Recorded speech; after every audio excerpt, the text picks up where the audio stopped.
I once was lost in sin, but Jesus took me in, and then a little light from heaven filled my soul. We bless you, Lord, for the second day of this seventh day.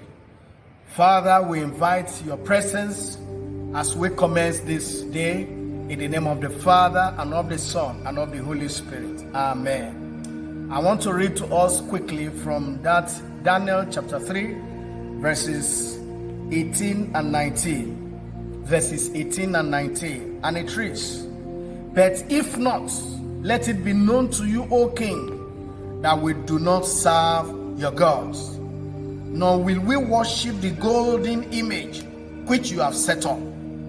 Then Nebuchadnezzar was full of fury, and expression on his face changed towards Shadrach, Meshach, and Abednego. Therefore he spoke and commanded that they heat the furnace 7 times more than it usually heated. 7 times more. Thank God we are on these 7 days. 7 times more. Why was Nebuchadnezzar so angry to the point that he threatened Shadrach, Meshach, and Abednego that he will destroy them? Why is the king so wicked? Why is the king so after the death of this innocent man? Why is it that a king wants his own image to be bowed down to?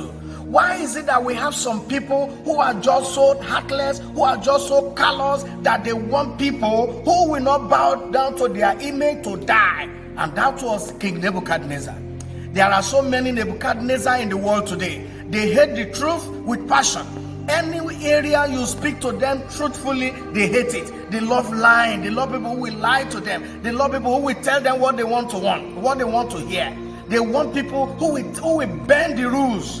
But this young man said, "Oga King Nebuchadnezzar, we will not bow down to your image. As long as it is your image, we will not bow."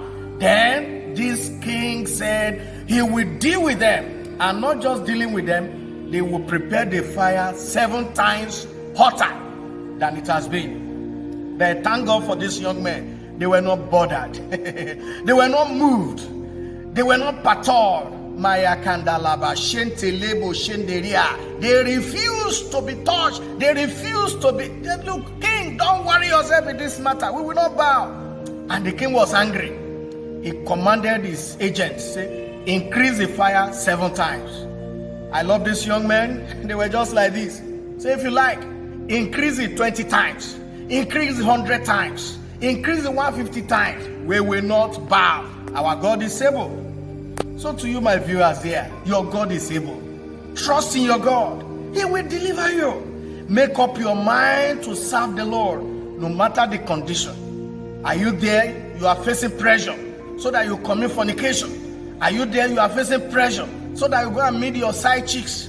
Are you there? You are facing pressure, so that you can disobey in order for the devil to invade your life anyhow. Please, brethren, if it takes you another 7 days to drink Gary alone, please go ahead. You will soon overcome. You will not die in the midst of fire.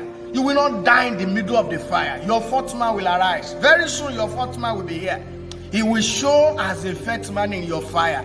There is no fire that is born there that will kill you. Your fire will never kill you. Your fire is only there to try your faith. And after you go through this fire, you will be refined and come back like a clean gold. I am seeing gold among my viewers this day. You are a gold, brethren. You are a gold, brother and sister.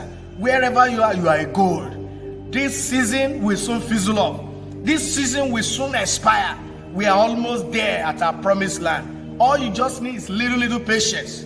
Be patient the more. Stand firm on your trust, on your confidence, on your confession, on your profession of that Christ. If you can stand, your God will be forced, will be compelled to appear in your fire. And I pray for you now. May your God appear as the fourth man in your fire. In the name of Jesus. No matter the economic situation of the world, no matter how tough, how hard things may be, no matter how hungry you are, I decree you will pass through these 7 days unhurt in the name of Jesus. The devil will not invade your life. The wicked one will not invade your life. In the name of the Father, and of the Son, and of the Holy Spirit. Amen. Amen.